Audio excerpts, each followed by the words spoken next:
Okay, today I'm going to show you how I create a basically invisible seam on veneer. I challenge you, find the seam here. Okay, where is the seam?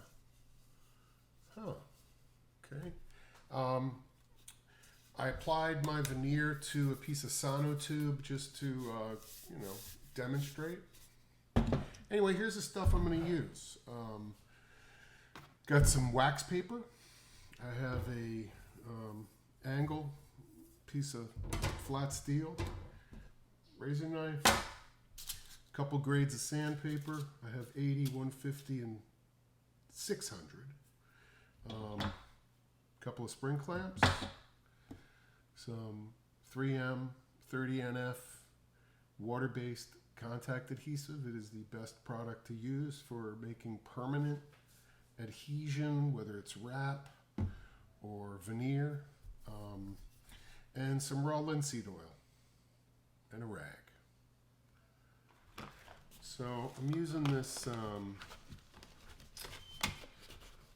cardboard tube, and I'm going to show you how basically the concept is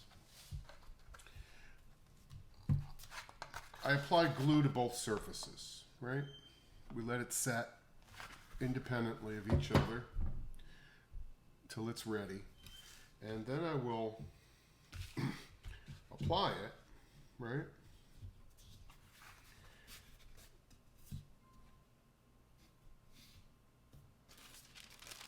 Using some wax paper to keep this section from sticking here. And again, another piece on top to keep this part from sticking here. I am using 3M 30NF fast bond adhesive, water-based contact cement. As you can see, I put it here on this tube. I'm demonstrating on this tube. And right now it's wet. And you'll see later, when it's ready to be applied, when it's ready to adhere, it's no longer wet. You want to wait till it completely dries, and then you have a couple of hours of play to do that. So, yeah. So I'm putting it on both surfaces. Okay. I put plenty on the back of this veneer.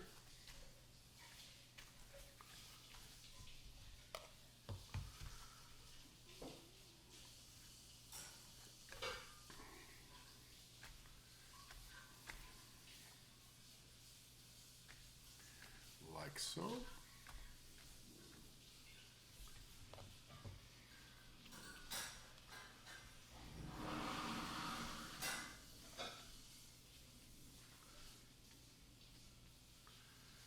And usually within about 30 minutes, this will be the right consistency. It'll be dry to the touch. It'll get this kind of dull appearance. That's when you know it's ready to go.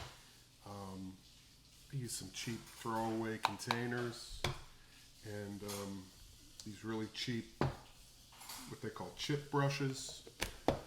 And the nice thing about this adhesive is it's water-based. So if you don't let this dry on the brush, you just wash it off, then you can have it ready for the next application.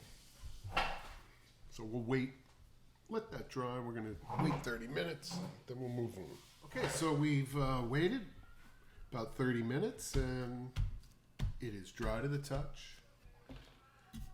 Dry to the touch. Okay. So the next part of the process is basically, I want to overlap these. Okay. And then I'm going to use a straight edge and I'm going to cut a perfect seam so that where these meet is a perfect line. Okay, and you'll see what I mean in a minute. Now, I also don't want it to stick completely.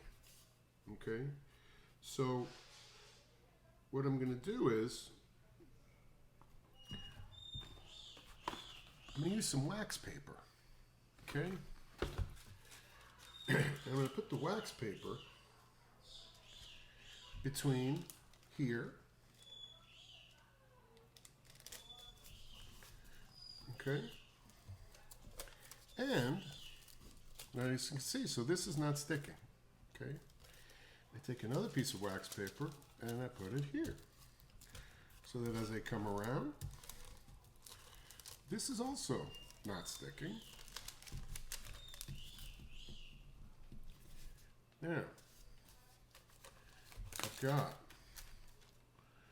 this scenario here, okay? And I'm actually going to let it stay a little slack because I want a little slack here, okay? Now what am I going to do? I'm going to take this piece, this angle, okay? And I'm going to cut a nice 90-degree line somewhere along this overlap. And hey, what the heck? I'm going to use a clip here to hold this taut, and a clip down on the bottom to hold it taut. I get my razor knife out. Make sure I have a nice sharp edge. Okay. And I'm going to cut a line right down here. Okay.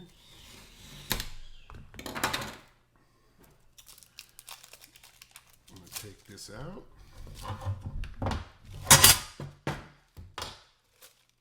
Bye-bye. This piece under here. Bye-bye. This is coming out.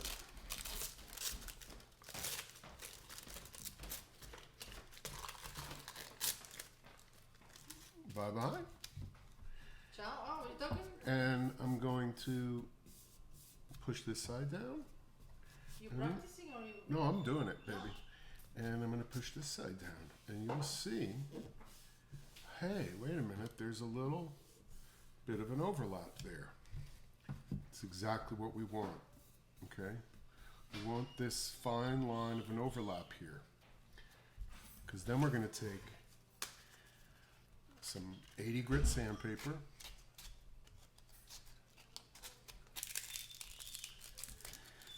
And we're going to get rid of that.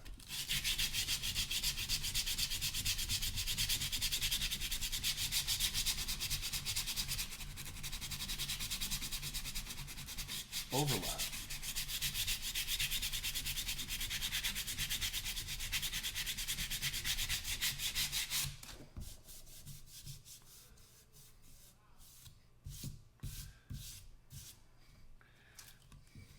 I don't know about you, but I'm having a hard time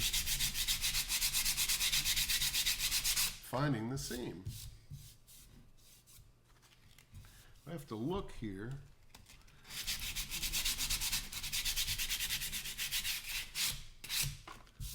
Okay. And once I get most of that gone, I can take a little finer grit paper. I got some 150. And I can do a nice, even, light sanding across the entire surface.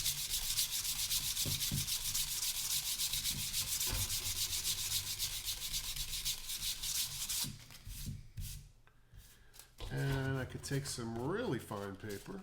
This is some 600 grit paper. And do a really fine sanding across the whole surface.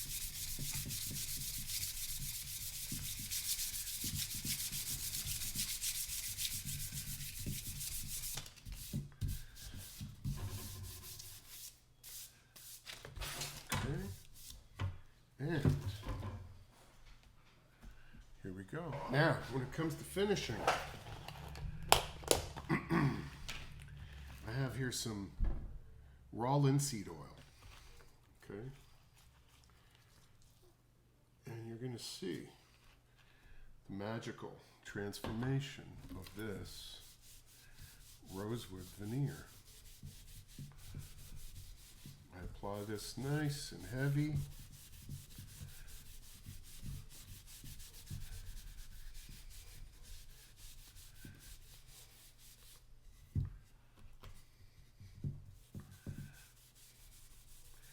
I'll let it soak in 5 minutes, 10 minutes.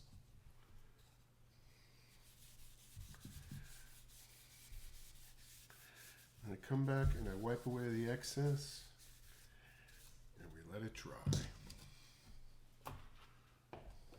We're back, we're back, we're back.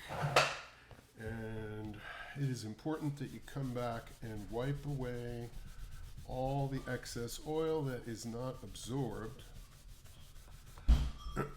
Otherwise, linseed oil will create a filmy residue, and you don't want that. You want it to be absorbed into the wood, and yeah, and you give it a good, 24 hours, and then you come back and you hit it with some poly. And I'll show you my preferred poly that works well over oil-based finishes. It's actually a floor sealing product that I bought at my specialty woodworking store. And yeah, so here we are with the initial rosewood finish. Now look, when I'm doing this myself, I take more care with what I'm doing. And there are other things to consider.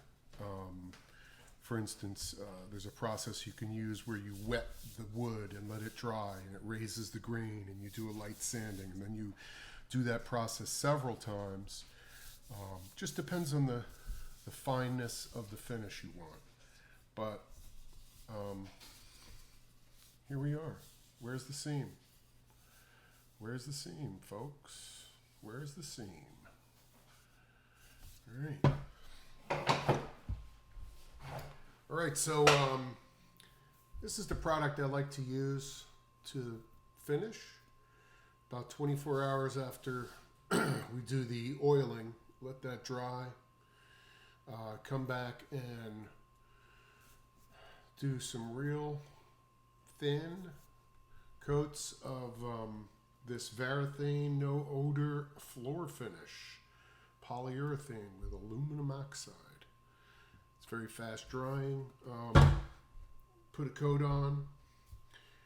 Careful not to get bubbles or lines or drips. Let it dry for 2 hours. Very lightly sand it with some 600 paper. Repeat 3 to 5 times, depending on the gloss you want. And yeah, so that's it. I hope that was helpful.